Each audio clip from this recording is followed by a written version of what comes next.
guys, so today I'm going to be doing a makeup tutorial on this look right here, obviously. I'm so unprepared for this intro because I'm actually getting ready to leave for dinner. I'm actually leaving for dinner in about 30 minutes from now, and I thought that I would film this and just like set up all my equipment and record myself getting ready for tonight because I knew I wanted to do something super dramatic, so I thought, let's record it, make it easy. So I'm very unprepared for this intro. I have absolutely no idea what I am calling this look. All I know is I came across an old photo of me and John from when I was 18 years old, and I am wearing like this exact smoky eye, except it was a little janky, but that's okay. I used to rock these colors like every day for a year and a half, and when I saw this picture, I was like, I have not done those colors in such a long time, so I felt very inspired to redo the look that I used to wear when I was 18 years old. So I absolutely love this smoky eye. We are working with golds and cranberries and purples. It's such a pretty color combination, and I made it really dramatic and really edgy. As you can tell, I really smoked it out. I made it like an intense cat eye. You of course can modify it for your face to what fits your needs. You do not have to make it as edgy and angular as I did. You can soften it a little bit and not add as much product, but you know me, if I'm gonna do it all, I'm gonna do it all. So yeah, I hope that you guys enjoy this video. Thank you so much for watching. I love you, and I'll see you soon. Bye guys.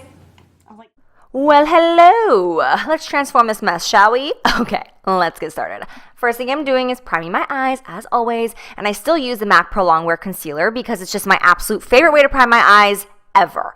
Then I'm gonna be going in with the one, the only Scotch tape. Any brand of tape will work, but I'm using Scotch. Just using a tiny bit, like an inch and a half of tape, and then I'm gonna put it on the back of my hand. I'm gonna peel it off, put it on my hand again, peel it off again. This is just gonna take a little bit of the stickiness away so that it's not too harsh on the eye area.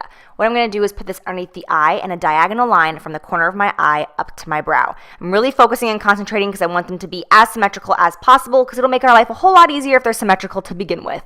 I'm gonna go in with Makeup Geek Peach Smoothie Eyeshadow. I know, okay? You can use MAC Samoa Silk, Bamboo, you can use Bobbi Brown Toast. They all have like a similar vibe to them, but Makeup Geek Peach Smoothie, that is like my ride or die. That's my girl. So I'm gonna blend that in the entire crease from inner corner to outer corner, and then I'm gonna go in with Makeup Geek Creme Brulee. This is another go-to shade for me that personally works for my skin tone for a great transition color in my crease. Whatever works for you, whatever go-to color that you have in your collection, that'll work just fine for this look. So I am using a Sigma E40 to blend this back and forth all the way from inner corner to outer corner, and then I'm going to go in with a little bit more of a precise brush. I'm using the Morphe M433 for this. You could also use like a Sigma E25 if you have that brush as well, and I'm just going back in with Creme Brulee in the crease just to make it a little bit more dark. Then I'm going to be going in with an Ardency In shadow in the shade Copper. I don't know why this is called Copper because as you can see, it is not a copper color. I did wet in my MAC 242 brush with a little bit of Fix Plus because I wanted it just to be super metallic and very vibrant and shiny in that inner corner. This is a beautiful pure gold. Like it looks like a bar of gold, which is why I love it so much. So I'm just going to put that on the whole inner corner area and then just kind of fade it out in the middle of the lid. I'm not going to cover my entire lid with this, just focusing on the inner corner of the eye. Then I'm going to go in with one of my old school all-time favorites. This is MAC Copper Ring Eyeshadow. I told you guys before how back in my MAC days, other fellow like employees would call me Copper Ring because I would wear this every single day that it became my nickname. So using that same 242 brush, I'm going to pack that right over top of that gold in the center of the lid. And then I'm going to go in with one of my favorite purples of all time, and this is Deep Damson. Again, this is by MAC. This is a pro color. I believe it's still a pro color. I don't know if MAC has changed it in the last couple of years, but you can get it on maccosmetics.com just like anything else that is a pro product. So using a pencil brush, I am just going to really focus this on that outer crease of my eye. This is where that tape really comes in handy because you can be as messy as you want to be, and that tape is going to keep it nice and sharp and clean for you, which is why I absolutely love this method. So as you can see, I'm just packing it all over that outer corner, kind of focusing on that V shape and then taking it up into the crease. Try to keep this purple as low as possible in your crease and don't take it too high initially because as we start to blend, it will begin to go higher and higher. So try to initially keep that purple nice and low. That way, the more you blend, the higher it goes. I am using the Morphe M433 brush to again blend this up, and then I'll go back in with the Sigma E40 just to make sure that there are no harsh lines. You know how it is. You go from bottom to top and then you blend. And you want to use the smaller blending brushes for the bottom and the bigger for the top. So as you see, I'm using a pencil brush now. Then I'll go in with the Morphe M433. Then I'll go in with the bigger, the E40. Picking up a little bit of Cocoa Bear by Makeup Geek now, which is another one of my absolute favorite shadows. I'm going to put just a little bit of that in the crease area because I felt like that purple wasn't blending as seamlessly as I wanted it to. So sometimes picking up another shade will just really help with the blending process, making it look super smooth, which is why I use that. Now I'm going to go back in with a little bit more coppering because in that blending process, I felt like I kind of lost the pop of that copper shade, and I really want to have a nice gradient transition from gold to copper to purple, so I'm just going to touch that up in the center of the lid.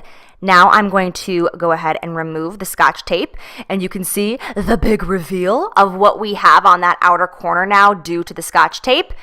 I am going to use a face wipe. Any sort of makeup remover will do. And I'm just going to clean up this under eye area because you'll see like everything kind of disappear. We had tons and tons of fallout that you don't always notice, but when you have that Scotch tape, you can really see all that fallout on the cheeks. So I'm just going to remove all of the fallout that we have.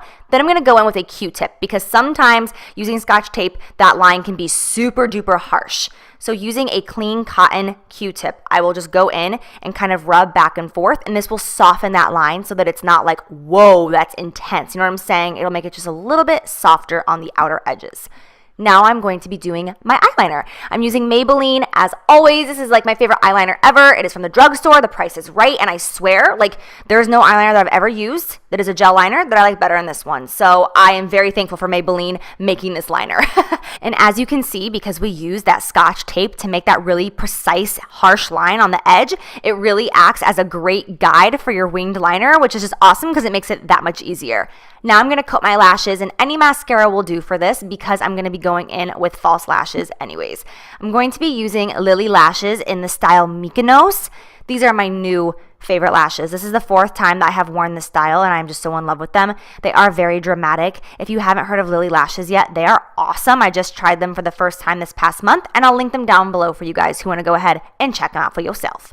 Now I'm going to be priming my skin using Makeup Forever Radiance Primer. And the reason I'm using the Radiance Primer today is because I'm going to be going in with the LC Cosmetics Micro Silk Foundation.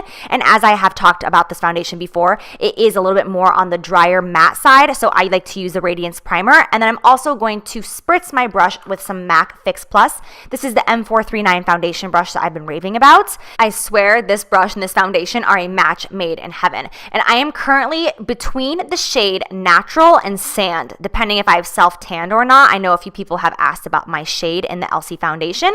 And if you guys are wanting to try it, I do have a limited coupon code. It's not going to last too much longer, and I will put that down below for you guys. Again, thank you so much to Lilith for giving this code because that was very generous of her. So now I'm going to be filling in the brows. I'm using the Anastasia Brow Wiz in the shade Taupe, and I have actually really changed the way I do my brows. I make them much thinner now, and I'm just very happy with them. They're not overboard like I feel like they used to be. So yay for finally feeling like my brows are getting to a happy place. I'm going to be concealing my under eye area using my absolute obsession at the moment, which is this Urban Decay Naked Concealer. I know I say it in every video, but I swear this is like my favorite concealer of all time. I feel like this concealer would work the best for all different skin types. If you have fine lines, if you have wrinkles, if you have a dry under area, whatever it may be, it is just an amazing, amazing concealer that will work for so many different people. So I am using this in a shade lighter than my skin tone. So because of that, I will also put a little bit of it on the chin, in between the eyebrows, and a little dab of it on the center of the forehead as well, just to balance out that highlight in other areas of my face, because I don't just want the under eyes to be a highlight. I really want to kind of balance this out so that it looks more natural. I know, natural, really, full face of makeup, but still it will actually balance it out and make everything come together much more beautifully in the end. And then I'm just going to set my under eye area with powder so I don't have any creasing, and I am using the Anastasia Banana Powder that comes in her contour kit, and it's also sold separately on her website. And then I mix that with the MAC Pro Emphasize, which is like a stark white powder. I mix those two together for my personal perfect highlight shade, and I will just go ahead and set the under eye. Now I'm going to go in with Foo Faced bronzer. Okay, if you watch my husband tag, then you know why I'm saying Foo Faced. But I'm going to be going in with the Too Faced bronzer. This is the Chocolate Soleil one, and I am using an oldie but a goodie, and this is the NARS Ita brush. You guys know that this has been like a ride or die brush for me, and then I wasn't using it for quite a while, and I am back on the Eda brush big time. I love it so much for contouring. I still stand behind this brush so much. I just think it is amazing. It's just foolproof for contouring, I swear. It just makes it so simple. So I'm also going to be bronzing the forehead just to even that out, because anytime I contour, I always have to go around the temples and the hairline just to make everything come together. And I am using the Morphe E4 brush. I use this for bronzing, I use it for contouring, I use it for blush. I've told you guys this brush is just like my favorite thing right now. It's just got the smoothest bristles. It's just so easy to work with. Now I'm going to line my waterline. This is like the creepiest shot ever, right? I was like, ew. So we're gonna go ahead and cut that. I use the Ardency In black eyeliner to line my inner waterline. And then using a precision brush, this is the Sigma E15 flat definer. I'm gonna take a little bit more of that purple, that deep dampen, and I'm going to just rub that all over the lower lash line, all the way from inner corner to outer corner. And then taking a pencil brush, this is the Morphe E18 with a little bit of that copper ring shade on it. I'm just gonna lightly dust over it. So we have that purple and that copper smoked out underneath the lower lash line. And then I'm going to coat my lashes with mascara. You can see that doing that to the lower lash line really pulls this look together and just makes everything look super smoky, and it makes your eyes pop. I'm going to be using MAC Melba for my blush, which is one of my all-time favorites. It's a matte blush, and it's beautiful on a very wide range of skin tones. I used to sell this blush more than any other shade when I worked at MAC because it just looks gorgeous on everybody. It's so easy to wear. And now, of course, we are going to be highlighting, and I'm going to be using Champagne Pop, the highlighter that I created with Becca Cosmetics, because I can't get enough of this shade right now. Let's get real. I am going to be using the Morphe M501 brush to apply this on the high points of my cheekbones. This is my favorite highlighter brush until something better comes along. This has been my ride or die for my highlights. And I'm also going to be taking Champagne Pop and putting it right on the top of that brow bone just to kind of tie that whole look together. I love highlighting my brow bone, especially when I'm doing a super smoky look. I just think that it polishes it off. I'm going to go in with House of Dolls lipstick in the shade She. This is a very nude, pale, peachy pink. As you can see, extremely nude. So I added a mineralized glass from MAC over top of it. Man, a lot of MAC products today. I didn't even mean to do that. I am using the shade Be Nice, which is a beautiful coral shade, one of my favorite glosses, especially by MAC. And then to finish this off, I'm just going to use some Fix Plus, and we are done. Call it a day. I hope you guys enjoy this look. Thank you so much for watching. You know I love you, and I'll see you soon. Bye, guys.